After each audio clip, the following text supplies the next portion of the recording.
Halo tali jemuran, apa kabar? Ketemu lagi dengan Mimin di channel kebanggaan kita, Wagino TV. Semoga kalian masih semangat menjalani hidup di masa pandemi. Kali ini Mimin akan menjelaskan alur cerita film Shinobi Heart Under Blade atau bisa dibilang Cinta di Balik Pedang. Film ini rilis tahun 2005 dan mengambil genre romantic action yang menceritakan tentang cinta terlarang di antara musuh bebuyutan. Aktor utama film ini sebenarnya adalah teman sekamar Mimin sewaktu seleksi cover boy tahun 90-an di majalah Aneka Yes di Jepang. Namanya adalah Jo Odagiri yang berperan sebagai Genosuke. Sedangkan tokoh pemeran utama wanita diperankan oleh Yuki Nakama sebagai Oboro. Mbak Yuki sendiri masih sering ketemu Mimin yaitu ketika arisan bulanan khusus artis di ibu kota Tokyo. Dan terakhir pemeran ninja chibi yang bujang lapuk pasti tahu yaitu Mbak Erika Sawajiri yang berperan sebagai Hotarubi. Erika ini sangat terkenal karena selalu lupa membawa pakaian lengkap kalau ke pantai. Oke, siapkan kuota kalian karena alur cerita film Shinobi Heart Under Blade akan mulai setelah ini.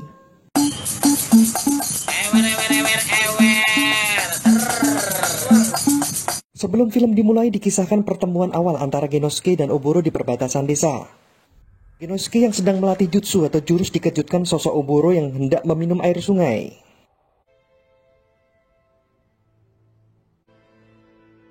Dari mata turun ke hati, tatapan pertama membuat saling mencinta. Disinilah awal mula nasib mereka akan menjadi cerita. Awal kisah dimulai dengan perkenalan seorang penguasa yaitu Shogun Tokugawa Ieyasu dan penasihat bernama Tenkai. Tenkai memberitahu Shogun akan keberadaan dua desa ninja di era damai masih sangat berbahaya karena mereka memiliki keahlian bertempur di luar kemampuan manusia untuk tujuan membunuh. Dan ditakutkan dimanfaatkan pemberontak melawan Shogun Tokugawa. Dikisahkan Hattori Hanzo pertama, panglima perang terdahulu, bahkan sampai membuat kesepakatan damai di perbatasan wilayah kedua desa ninja. Dan Tenkai akan memanggil kedua desa ninja tersebut agar menunjukkan keahlian di depan Shogun Tokugawa Ieyasu. Terlihat Genosuke dan Oboro pacaran secara sembunyi-sembunyi. Oboro sudah mendengar bahwa Shogun memanggil ketua desa, artinya bisa jadi peperangan akan terjadi sebentar lagi dan hubungan mereka akan berakhir. Karena sudah aku padamu dan cinta tak terpisahkan, Genosuke bersikeras untuk tidak peduli, bahkan berniat mendamaikan kedua desa dan menikahi Oboro.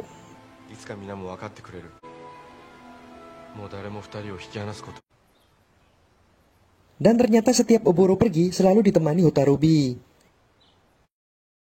Diperlihatkan desa Koga Manjitani asal Genosuke, daerahnya seperti di atas gunung yang kering dan berdebu.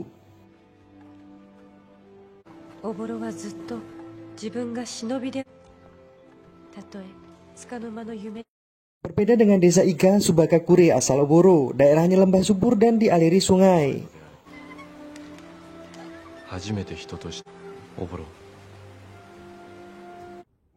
Dan tibalah saat ninja menunjukkan keahliannya di depan Shogun, Tenkai, dan Hattori Hanzo ketiga. Tampak Danjo, kepala suku Koga Manjitani, dan Ogen, kepala suku Iga Subakakure. Samurai pun dibantai habis seperti playboy membantai para mantan.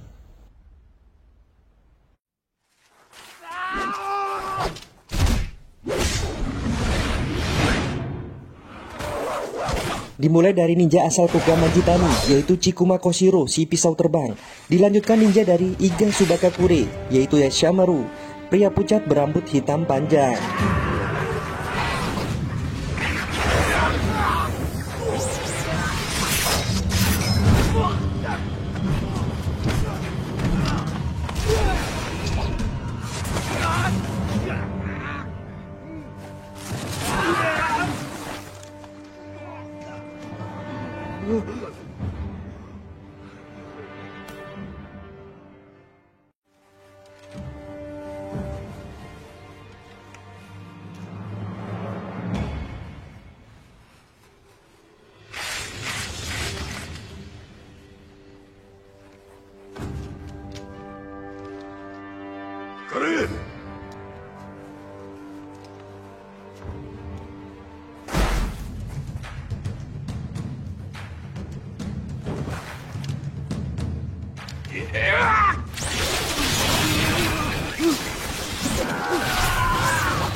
Tenkai dan Hattori menyadari betapa bahayanya kemampuan dari ninja desa Iga dan Koga jika tidak dikendalikan. Sehingga mereka memutuskan untuk membuat perlombaan antar desa ninja. Bukan lomba 17 Agustus seperti makan kelereng memasukkan kerupuk di dalam botol, panjat tiang listrik atau balap karung beras. Melainkan lomba pertarungan hidup mati, 5 ninja terbaik dan pemenangnya harus sampai menemui Shogun. Jika yang menang dari desa Iga Subagakure, maka anak pertama Shogun yang naik tahta. Sebaiknya, jika yang menang dari desa Koga Manjitani, maka anak kedua Shogun yang naik tahta. Hattori Hanzo menambahkan 2 hari lagi pertarungan 2 desa ninja untuk dimulai. Ogen dan Danjo akhirnya pulang ke desa dan menjelaskan perintah Shogun Tokugawa Ieyasu yang harus dilaksanakan segera. Hati Oboro dan Genosuke bergejolak. Gundah gulana mendengar berita dari kepala suku, memikirkan tentang hubungan mereka nanti. Dan inilah daftar kelima ninja yang akan mengikuti pertarungan hidup dan mati.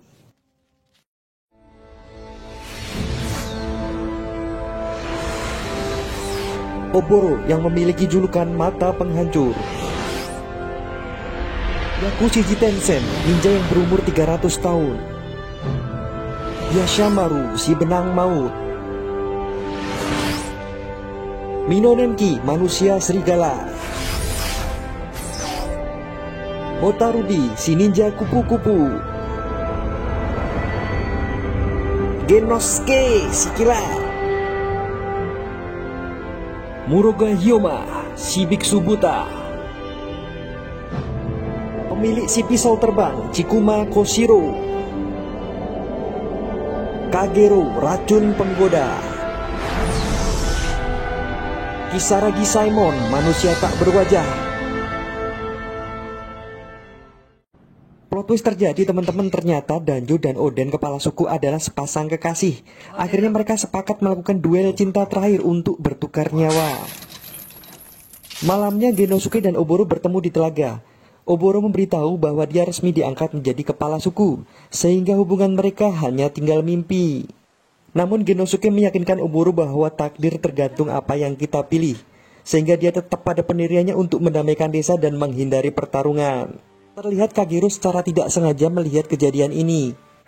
Melihat Danjo mati, Genosuke terlihat marah sekali dan mengatakan bahwa semua ini adalah sia-sia. Namun Koshiro dan yang lain memaksa Genosuke untuk melanjutkan misi dari Shogun. Bagi mereka ini adalah jalan hidup ninja.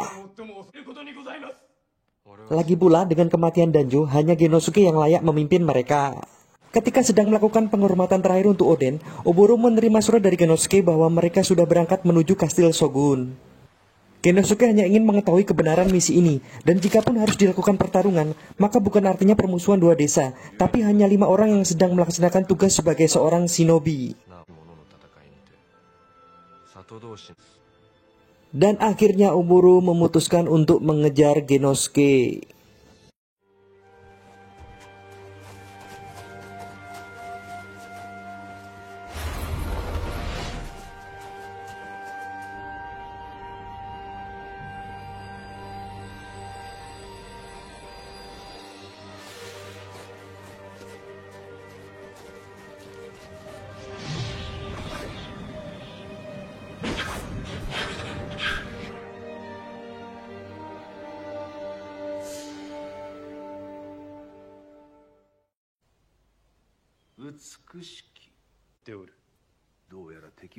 Biksu Hyoma ternyata bisa mendeteksi posisi musuh. 3 orang, salah satunya Oboro, memisahkan diri dan 2 lainnya menuju lokasi mereka.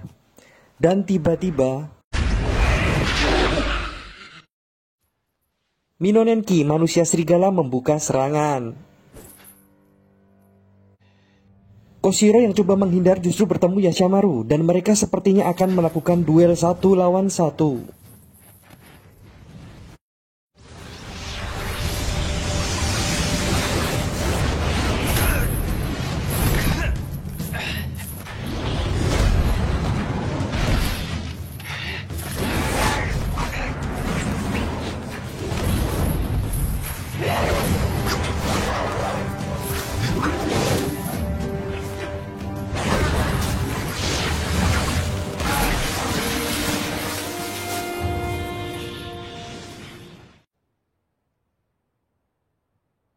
Tampak Koshiro sepertinya menemui kesulitan, namun sebagai ninja yang berakhlak, sempat-sempatnya mereka memperkenalkan diri. Dan serangan berikutnya mungkin menjadi serangan mereka yang terakhir.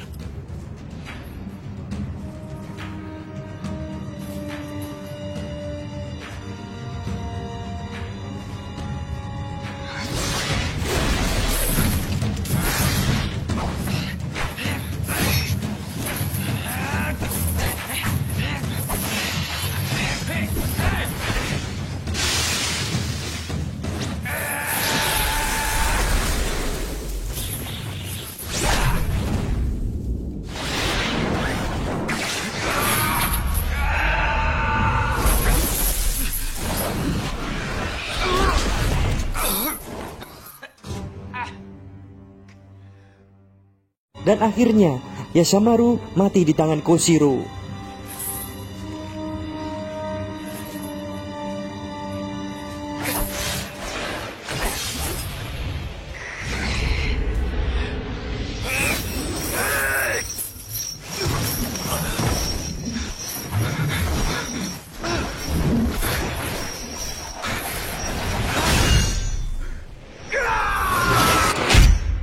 Sementara itu Minonenki manusia serigala bertarung dengan Kisaragi Saemon.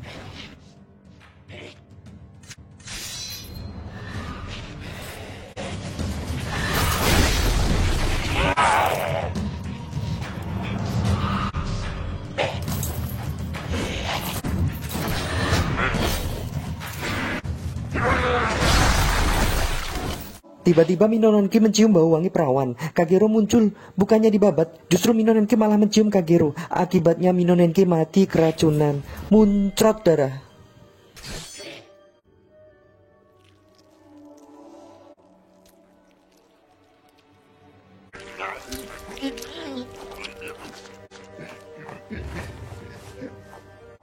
Terlihat Minonenki menggunakan jutsu bedah plastik, mengambil wajah Yashamaru yang sudah mati, sehingga akan mencoba mengelabui Oboro dan yang lain.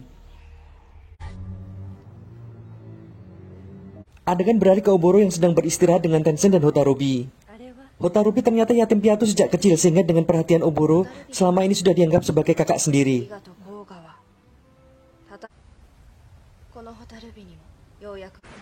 Dan tiba-tiba serangan datang. Biksu Hyoma menusuk Tensen dari belakang, kemudian ketika hendak menyerang Oboro, Hotarubi mengganggunya dengan jurus kabut kupu-kupu.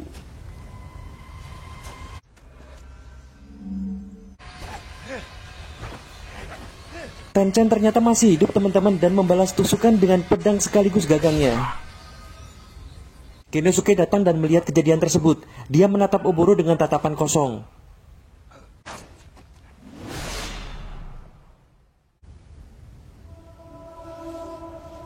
Tensen hendak menyerang Genosuke, namun Kagero datang dan menyeburkan racun di udara dan membawa Genosuke pergi.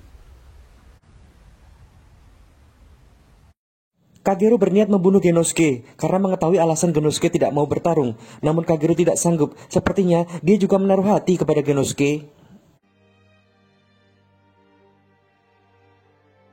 Chikuma Koshiro akhirnya menyerang Oboro dari atas menara.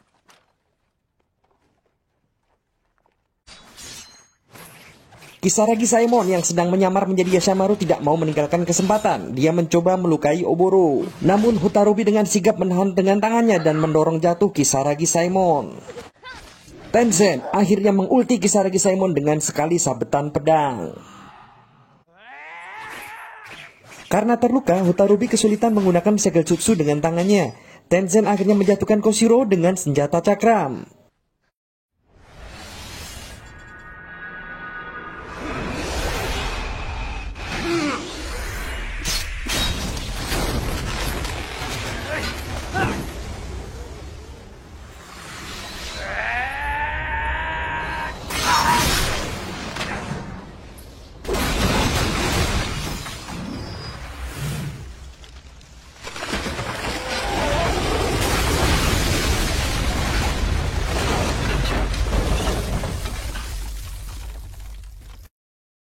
Chikuma Koshiro tiba-tiba muncul dan menyerang Oboro. Kali ini Hotarubi menghalangi dengan badannya. Akhirnya Hotarubi meninggal di pangkuan Oboro.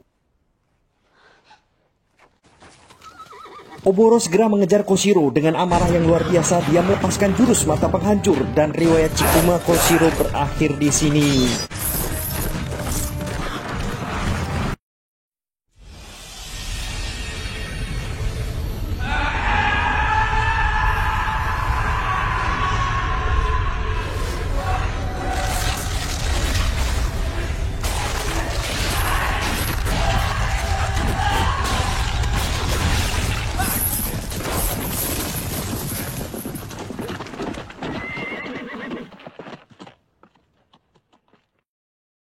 Malam harinya Tensen menemui Genosuke. Dia menjelaskan bahwa tentara Shogun sudah menuju desa. Tensen sengaja berkhianat memberikan peta persembunyian. Dia merasa di masa damai tidak perlu lagi ada ninja dan berharap menghilang saja. Tencent akhirnya menyerang Genosuke dengan cakram kembar, namun kecepatan kilat Genosuke mengembalikannya.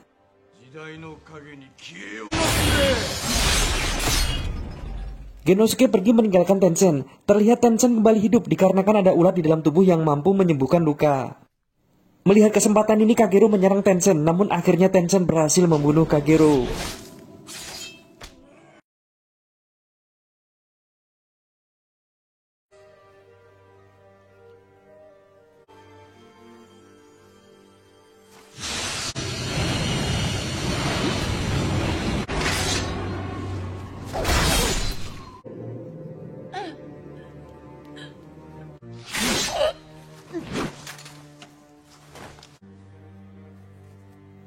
Tencent sepertinya memang ingin mati karena sudah 300 tahun hidup sehingga dia mencium Kagero. Akhirnya keduanya mati bersama.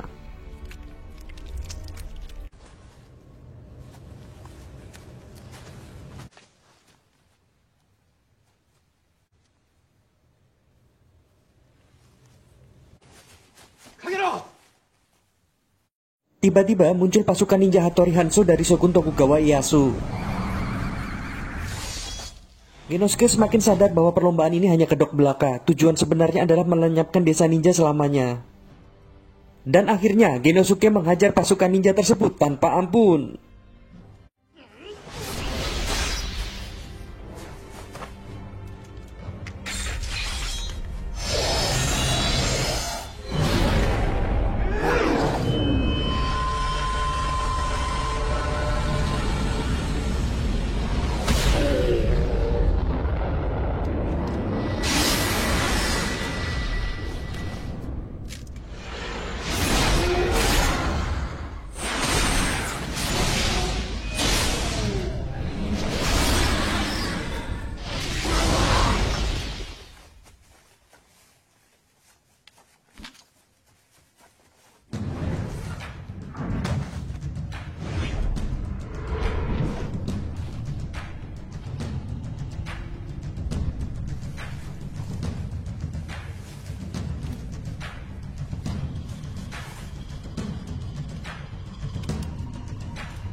Adegan yang menguras emosi pun tiba. Sepasang kekasih itu bertemu di tepian pantai.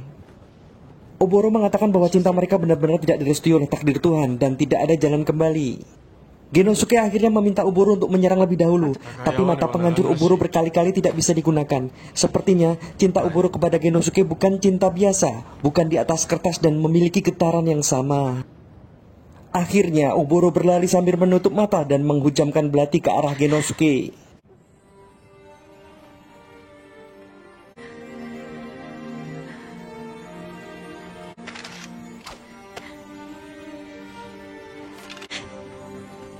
Genosuke akhirnya tidak melawan, justru memeluk Oboro dan berkata, "Akhirnya kita bertemu, aku senang sekali. Tolong selamatkan kedua desa."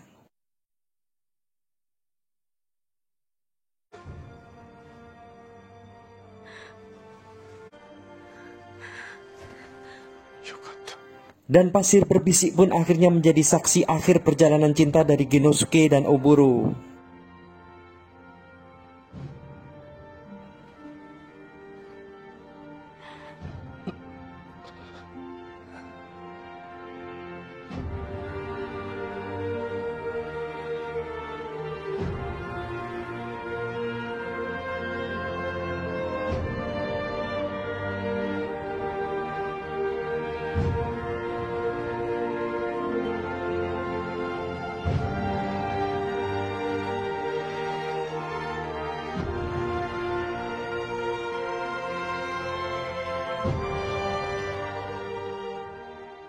Oboro akhirnya menemui Shogun Tokugawa Ieyasu dengan pengawalan ketat. Kemudian Oboro menyebutkan 9 nama ninja yang sudah gugur dalam melaksanakan misi. Dan juga sesuai wasiat Genosuke memohon kepada Shogun untuk menghentikan penyerangan ke desa. Awalnya Shogun Tokugawa Ieyasu menolak karena bagaimanapun juga kemampuan ninja yang sangat berbahaya, termasuk mata penghancur milik Oboro sendiri. Oboro terlihat merusak matanya dan memohon sekali lagi kepada Shogun.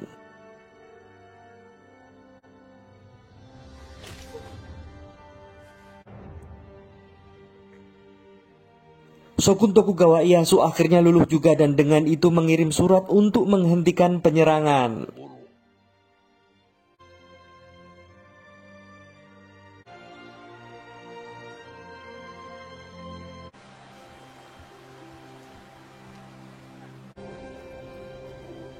Dan cerita pun tamat.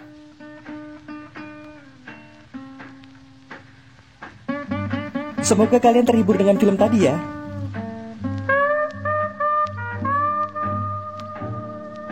Moral cerita yang bisa kita ambil adalah kadang nasib tidak sesuai apa yang kita inginkan. Namun kita harus tetap melangkah karena itu adalah jalan ninja kita. Hah!